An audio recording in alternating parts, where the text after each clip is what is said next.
दोस्तों नमस्कार। स्वागत है आपका GS with Amit sir platform में। आज हम लोग बात करने जा रहे हैं गोंड जनजाति के बारे में और इनके बारे में एक एक करके सारी चीज़ों को समझने की कोशिश करेंगे कि यह मध्य प्रदेश के किस नंबर की जनजाति है, इसका विस्तार किन क्षेत्रों पे है, इस जनजाति की उत्पत्ति किस भाषा या शब्द से हुई है, इनके कौन से नृत्य हैं, कौन से पर्व हैं, किन क्षेत्रों में इनका विस्तार है, किस प्रकार के देवताओं को मानते हैं और इनकी क्या उपजातियां भी हैं, और साथ ही साथ इन जनजातियों के बारे में यह भी समझने की कोशिश करेंगे कि इनका जीवन यापन के लिए कौन कौन से व्यवसायों में भी संलिप्त हैं। तो इनको हम सारी चीज़ें प्री के पॉइंट ऑफ व्यू से ही डिस्कस करेंगे। तो चलिए हम लोग स्टार्ट करते हैं। गोंड जनजाति। गोंड जनजाति, इससे पहले आप समझें कि यह जनजाति पहली बात तो इंडिया की फर्स्ट है, ठीक, फर्स्ट सबसे बड़ी जनजाति है। और मध्य प्रदेश की यह जनजाति सेकेंड नंबर की क्या है, ये लार्जेस्ट शेड्यूल्ड ट्राइब्स मानी जाती। तो यह मध्य प्रदेश की सेकंड है और भारत की फर्स्ट है। तो भारत की सेकंड अगर आपसे पूछा जाए कि इंडिया की सेकंड कौन सी है तो भील है, वो आप रिकॉर्ड कर लें।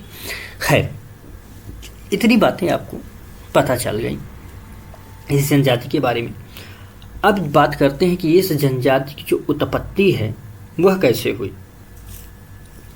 इस बात को याद रखेंगे कि मध्य प्रदेश के साथ साथ ये छत्तीसगढ़ में भी जनजाति का विस्तार है। छत्तीसगढ़ की मान्यता के आधार पर सबसे बड़ी जनजाति भी मानी जाती है। तो यह जो जनजाति है इसकी जो उत्पत्ति है, क्या है उत्पत्ति, यह जो उत्पत्ति है यह कोंड शब्द जो कि तेलुगु भाषा से माना जाता है, तेलुगु भाषा से, इस शब्द से हुई है। और ये मानते हैं कि यह जो शब्द है इस शब्द का अर्थ होता है पहाड़ या पहाड़ी, ठीक। तो ये लोग इसका मानते हैं, या आप पर्वत लिखें, पर्वत, ये मानते। तो इसका मतलब है कि जो ऐसी जनजाति जो पर्वतों पे रहती हो। और साथ ही साथ बड़ी इंटरेस्टिंग बात कि ये स्वयं को खुद कोयतोर कहते हैं। क्या कहते हैं? कोयतोर कहते हैं।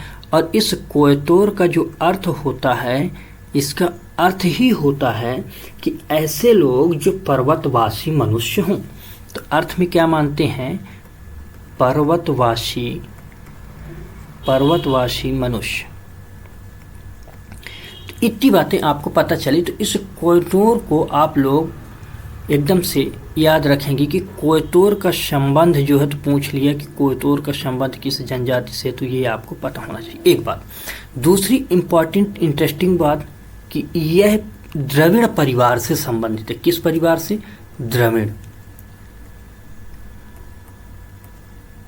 द्रविड़ परिवार से संबंधित है यह जनजाति। तो ये बात भी आपको याद रखनी है, ये भी इंपॉर्टेंट है। तो ये दो चीज़ें आपको बहुत ही ज़्यादा इंपॉर्टेंट याद रखनी है, कोयतोर और द्रविड़ भाषा। अब आगे की तरफ हम लोग बढ़ते हैं कि यह जनजाति का क्षेत्र जो विस्तार है वो कहाँ कहाँ। एक बात याद रखिए कि गोंड है तो हो सकता है कि इनकी भाषा पूछे कि यह गोंडी भाषा का प्रयोग करते हैं, तो गोंडी भाषा का उतना ज़्यादा प्रयोग न करके ये छत्तीसगढ़ी भाषा का प्रयोग करते हैं, छत्तीसगढ़ी बोलते हैं ये, ठीक। इस चीज़ को आप याद रखें। खैर, ये अब आगे बढ़ते हैं इनके मध्य प्रदेश में क्षेत्र विस्तार पे। तो इनका क्षेत्र किस क्षेत्र, कहाँ कहाँ इनका विस्तार पाया जाता है। तो एक बात समझिए, मैं बोल रहा हूँ आप लोग उसको लिखते चलेंगे। बैतूल, जबलपुर, डिंडोरी, मंडला, नरसिंहपुर, होशंगाबाद, छिंदवाड़ा, बालाघाट आदि जिलों में। होशंगाबाद जो हमने कहा, इसे आप याद रखें कि हमने पहली क्लास में भी बताया कि इसे नर्मदापुरम भी बोला जाता है। स्वयं इस समय प्रेजेंट में इसका नाम नर्मदापुरम है। जैसे कि प्रयागराज नाम है पुराने इलाहाबाद इसका नाम था, उसी तरह। तो इन चीज़ों को जब हम लोग लिख रहे होते हैं तो याद रखना होता है कि प्रेजेंट में कौन से नाम हैं। तो एक लाइन में अगर कहें विस्तार के तौर पर, तो ऐसा आप समझे कि जो नर्मदा नदी है, उस नर्मदा नदी के किनारे के जो जिले हैं, उन्हीं जिलों के आसपास इनका विस्तार पाया जाता है। तो एक लाइन में हम लिख देते हैं नर्मदा नदी के किनारे स्थित जिले, इन्हीं में ये निवास करती। इतनी बातें आपको पता हो गई। अब आगे बढ़ते हैं इनके सांस्कृतिक पद्धति के आधार तरफ। तो सांस्कृतिक पद्धति में हम लोग अगर बात करें कि ये लोग विवाह कैसे करते हैं, तो विवाह जो है इनका, तो एक विवाह में इनकी परंपरा है दूध लौटावा। तो विवाह पद्धति अगर आप लिखें कि विवाह जो पद्धति है, क्या विवाह पद्धति, इस विवाह पद्धति में आपको देखने को मिलेगा दूध लौटावा। क्या मिलेगा? दूध लौटावा। अब ये जो दूध लौटावा है, ये दूध लौटावा का मतलब ये होता है कि ये अपने मामा फुआ के बच्चों की भी आपस में शादी कर देते हैं। इसी मामा फुआ के बच्चों के आपस में शादी को ये लोग दूध लौटावा बोलते हैं। इसके साथ साथ कुछ अन्य विवाह परंपराएं भी हैं, जैसे लमसेना। यह जो लमसेना है, इसे ये लोग सेवा विवाह भी मानते हैं। क्या? सेवा विवाह। तो याद रखना कि सर्विस जो है, तो मैरिज कौन सा है अगर पूछ ले तो लमसेना विवाह को ये लोग मानते हैं। यह पद्धति इनके में चलती है। उसी के साथ साथ ये लोग चढ़ विवाह भी करते हैं और पठौनी विवाह भी होता है। तो चढ़ है ना, और पठौनी, यहाँ हम लोग इनका इन डिटेल करने नहीं जा रहे हैं, क्योंकि हमें सिर्फ अभी पॉइंट प्री के आधार पर जानने हैं। तो चढ़ हो गए, पठौनी हो गए। अब इनके विवाह पद्धति के बाद आगे चलते हैं कि कुछ ये लोग क्या उत्सव पर्व भी मनाते हैं। तो अब यहाँ लिखते हैं हम लोग गौंड, और इनका पहला ही हम देखते हैं उत्सव। क्या?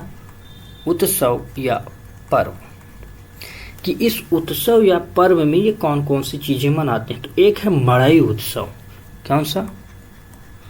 मड़ई उत्सव। ये उत्सव जो है तो बहुत ही ज़्यादा प्रसिद्ध उत्सव है, और उस उत्सव को बोलते हैं बतसर में। बतसर का जो मड़ई उत्सव है, यह विश्व प्रसिद्ध उत्सव मनाया जाता है। इसे आप याद रखेंगे। अब ये है ना, तो ये मनाते हैं, एक बात। दूसरा, ये लोग लारू काज भी मनाते हैं। क्या मनाते हैं? लारू काज। लारू काज उत्सव भी ये लोग मनाते हैं। और इसी के साथ साथ ये लोग कर्मा भी उत्सव मनाते हैं। कौन सा? कर्मा। इसी के साथ साथ ये लोग बिदरी। कौन सा? कर्मा भी हो गया, बिदरी उत्सव भी हो गया, और इसी के साथ साथ नवाखानी। ये नवाखानी आपको याद रखना है, नवाखानी, क्योंकि ये ज़्यादा इम्पॉर्टेंट होता है। नवाखानी और मेघनाथ। तो हो सकता है कि आपसे पूछा जाए कि मेघनाथ का संबंध किस जनजाति के उत्सव से है, तो ये याद रखना है आपको, गौंड जनजाति। अब ये जो उत्सव मना रहे हैं, तो भैया इनके कुछ नृत्य भी होंगे, इस उत्सव में नाचते गाते भी होंगे ये लोग। तो इनका अगर हम बात करें नृत्य की, ये नृत्य कौन से करते हैं, तो नृत्य में है कर्मा, सैला, भड़ौनी, सजनी, शुआ, इस तरह के इनके नृत्य भी हैं। तो कौन से? कर्मा, सैला, सुआ, सजनी, है ना, ऐसे हैं। दीवानी और इम्पोर्टेंट भड़ौनी, इसे आप याद रखेंगे। ठीक, इसे आपको याद रखना है, भड़ौनी को। ठीक, भड़ौनी और सैला, इन्हें दो को आपको याद ही रखने हैं। और बात करें कि और भी क्या इनकी अपनी विशेषताएं हैं, तो इसके साथ साथ इनमें जो विवाह को हमने कहा कि विवाह पद्धति, उधर हमने बताया कि विवाह जो पद्धति है तो उसमें कौन से दूध लौटावा जैसी पद्धतियाँ ये लोग मनाते हैं, ये चीज़ें आपको पहले बता दी गई। अब इसी विवाह में, विवाह से पहले एक रस्म ये मनाते हैं उस विवाह से पहले, और उसे बोलते हैं युवा ग्रह। क्या बोलते हैं? युवा ग्रह। इम्पॉर्टेंट ये है, इस युवा ग्रह जो है, तो इस युवा ग्रह में जो चीज़ें मनाते हैं उसे बोलते हैं ये लोग घोटुल। क्या बोलते हैं? घोटुल प्रथा। तो ये आपको याद रखना है, घोटुल प्रथा मतलब कि ऐसी कौन सी जनजाति है जो घोटुल प्रथा को मनाती है। तो घोटुल प्रथा में आप थोड़ा सा ब्रीफ में समझें कि ऐसा है कि जो युवक युवती शादी के लिए तैयार हो चुके होते हैं या उस उम्र को पार कर लिए होते हैं, शादी लायक हो चुके होते हैं, तो उनके लिए एक अलग स्थान बनाया जाता है। वहाँ जो है तो घास फूस और ये सारी गोबर वोबर सब मिला के एक बढ़िया सा घर बनाया जाता है, छप्पर टाइप में। और वहाँ जो युवक हैं, जो शादी लायक हैं, उन सभी युवाओं को उस जगह पर भेज देते हैं और वो युवा वहाँ रहते हैं। वहाँ रहने के बाद वो खुद डिसाइड करते हैं कि गृहस्थ जीवन में कैसे रहना है और उस जीवन के लिए क्या जिस व्यक्ति के साथ हम हैं उसके साथ आगे के जीवन को हम अपना सुचारू रूप से चला सकते हैं। यदि दोनों कपल्स राजी होते हैं तो फिर उनके विवाह कर दिए जाते हैं, राजी नहीं होते हैं तो फिर कोई बात ही नहीं। तो ये चीज़ें होती हैं कि युवक युवतियों को एक साथ वहाँ रखा जाता। तो ये घोटुल प्रथा। अच्छा, यहाँ इनकी बात करें हम देवता की कि भाई ये देवता कौन से मानते हैं, इनके कौन से अपने देवता हैं। तो इनके देवता को मानने के लिए ये अलग अलग प्रकार के देवता मानते हैं। जैसे वैदिक काल में वायु के देवता कोई और हैं, अग्नि के देवता कोई और हैं, वर्षा के देवता कोई और हैं, पशुओं के देवता कोई और हैं, जंगल के देव कोई और हैं। उसी तरह से ये लोग भी अपने अलग अलग देव मानते हैं। तो जैसे बात करें दूल्हा देव, कौन से? दूल्हा देव, ठीक। उसी प्रकार ठाकुर देव, ठाकुर देव और बूढ़ा देव, बूढ़ा देव। अब ये क्या क्या मानते हैं, इनको अलग अलग इनकी अपनी क्या मान्यताएं हैं इन देवताओं को लेके। तो जो दूल्हा देव हैं इनको ये बीमारी को दूर करने वाले या बीमारियों से रक्षा करने वाले देवता मानते हैं। बीमारी हो उससे मुक्ति दे देते हैं ये इन लोगों को। एक प्रकार से कहा जाए कि इनके ये जो देवता हैं डॉक्टर साहब हैं, ठीक। उसी प्रकार जो ठाकुर देव हैं, ठाकुर देव को ये लोग मानते हैं भूमि के देवता, मतलब ये भूमि देवता है। भूमि देवता आप समझे कि ये भूस्वामी हैं। उसी प्रकार से इनके जो बूढ़ा देव हैं, बूढ़ा देव को ये लोग मानते हैं कि ये ऐसे देव हैं जो कि शाल वृक्ष पे निवास करते हैं।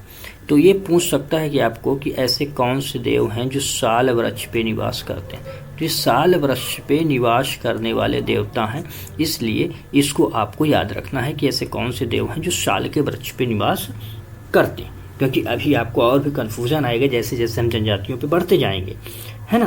तो अलग अलग देवता, कोई भट्ठी पे निवास कर रहे होंगे, कोई कहीं और निवास कर रहे होंगे, तो इस तरह से। तो ये आपने समझा कि ये जनजातियाँ ऐसे इन देवताओं को मानती हैं। साथ ही साथ कुछ और भी देवता हैं, जैसे नारायण देवता हैं, मेघनाथ हैं। तो मेघनाथ को जरूर लिख लें कि ये लोग मेघनाथ को भी मानते हैं, मेघनाथ, ठीक। तो इतने देवता को मानते हैं। अब बात करते हैं कि ये जो जनजातियां हैं, इन जनजातियों की उपजातियां कौन सी हैं। तो ये ज़्यादा इम्पोर्टेंट है आपको उपजातियां जानना। तो इनकी उपजातियां कौन कौन सी हैं, उपजातियां, हमें उपजातियों के बारे में समझना है। तो इनकी उपजातियां कई हैं, जैसे कि प्रधान, कौन सी? प्रधान। तो आप समझें कि प्रधान या प्रधान या प्रधान, ये प्रधान या प्रधान उनको मानते हैं जो कि पंडिताई का कार्य करते हैं। तो ये कैसे हैं? पंडित साहब हैं, ठीक। ऐसे ही ये लोग सोलहास मानते, कौन से हैं? सोलहास हैं। ओझा हैं, कौन से हैं? ओझा हैं। अगरियां हैं, कौन से हैं? अगरियां हैं। और कोयला भूतियां हैं, कोयला भूतियां हैं। तो इस प्रकार से इनकी अलग अलग जो है तो जातियां हैं। अब इनको ये लोग अपने इनके कार्य के आधार पर अलग अलग विभाजित किए हैं। जैसे इनको हमने कहा कि ये पंडिताई का कार्य करते हैं, पंडिताई का कार्य करते हैं। उसी तरह है जो सोलहास हैं ये बढ़ईगिरी का कार्य करते हैं। किसका? बढ़ईगिरी का कार्य करते हैं। ओझा साहब तांत्रिक हैं, तांत्रिक का कार्य करते हैं। अगरिया जो हैं तो ये लोहे का कार्य करती हैं। अगरिया क्या है का कार्य करती हैं? लोहे का कार्य करती हैं। और जो कोयल भूतियां हैं ये नाचने का कार्य करती हैं, नाचने का। तो अब यहाँ से आपको ये समझ आ रहा होगा कि ये इनको क्या कर रहे हैं, ये इनके कार्य के हिसाब से अलग अलग इन्हें डिवाइड करके रखे हैं, अलग अलग। तो एक बात याद रखना कि जो इनका सामाजिक संगठन है उसमें एक चीज आता है टोटम, यानी कि ये टोटमवाद को ज़्यादा मानते हैं। मतलब इनका ये बहुत महत्वपूर्ण स्थान है धर्म में विश्वास के रखने के लिए। तो ये जो टोटम है तो ये कैसा है? धार्मिक विश्वास है, ये इनका धार्मिक विश्वास। तो ऐसी कौन सी जनजाति है जिनके धार्मिक विश्वास में टोटमवाद ज़्यादा है? ठीक, तो ये धार्मिक विश्वास में रखते हैं। ठीक है, ये बात आपको याद रखनी है कि टोटमवाद बहुत ही ज़्यादा इनके अंदर वो मान्यता रखता है, जिसमें जादू टोना होता है कि ऐसे कर देंगे तो ये हो जाएगा, वैसे कर देंगे तो ये हो जाएगा। कोई चीज़ काट दिया, बुखार है, दुनिया भर की चीज़ें, उनको झाड़ फूंक से भी वो ठीक करते हैं। तो ये सारी चीज़ें यहाँ हैं। तो इतनी बातें आपको पता चले, लेकिन और भी इन डेप्थ चले कि इनका एक विभाजन और भी इनका किया गया है, और वो है सामाजिक स्टेटस के आधार पर। मतलब सामाजिक स्टेटस का क्या मतलब है कि संपत्ति कैसी है उनके पास, संपत्ति है उसी हिसाब से सामाजिक स्टेटस बनता है। तो संपत्ति के आधार पर, संपत्ति के आधार पर विभाजन, संपत्ति के आधार पर विभाजन किया गया है इन जनजातियों का। तो इनमें दो प्रकार की विभाजन इनका किया गया संपत्ति के आधार। तो एक है राजगौंड, राजगौंड, और दूसरे है धुरगौंड, धुरगौंड। ये जो राजगौंड है ये भूस्वामी है। भूस्वामी का मतलब ये है कि ऐसे जिनके पास संपत्ति ज़्यादा है, ज़मीन जायदाद ज़्यादा है, तो वो हैं जो बड़े बड़े भूस्वामी लोग हैं, संपन्न वर्ग है ये।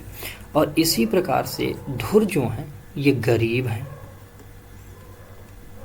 कृषि का कार्य करते हैं, मजदूर हैं। तो ऐसे जो हैं तो ये धुरगौंड है, मतलब कि इनकी संपत्ति बहुत कम है, यानी कि क्या कहा जाए कि साधारण लोग। तो ये कैसे हैं? ये उच्च वर्ग है, संपन्न वर्ग है। तो ये हैं संपन्न वर्ग, ठीक। और ये जो है ये हैं साधारण वर्ग, साधारण वर्ग या सामान्य वर्ग, ठीक। तो ये चीज़ें आपको याद रखनी। अब इनका जो वर्तमान में अभी कहा जाए कि व्यवसाय क्या है, तो इनके व्यवसाय में कृषि है, व्यवसाय इनका कृषि है। अब जैसा कि हमने कहा कि जो नीचे वाले हैं वो मजदूरी भी करते हैं और चीज़ों को कलेक्ट करते हैं। तो जैसे तेंदुपत्ता, बहेड़ा, महुआ, इन सारी चीज़ों का कलेक्शन करना। तो कृषि के साथ साथ वन उत्पाद का संग्रह भी करते हैं, पशुपालन करते हैं। ये लोग पशुपालन भी करते हैं, जैसे मुर्गी पालन है, मत्स्य पालन है, इस तरह के कार्य करते हैं और इन्हीं के आधार पर ये अपनी आजीविका चला रहे हैं। तो आज की क्लास को हम लोग यहीं तक रखते हैं। आप इस क्लास को सब्सक्राइब करें, इस चैनल को लाइक करें और अपने दोस्तों को शेयर करें। और आप अपनी राय ज़रूर बताएं कि आपको ये क्लासेस कैसी लगती हैं। तो आज की क्लास को हम लोग यहीं तक रखते हैं, नेक्स्ट क्लास में फिर जल्द मिलते हैं। तब तक के लिए धन्यवाद। पढ़ते रहें, बढ़ते रहें। जय हिंद।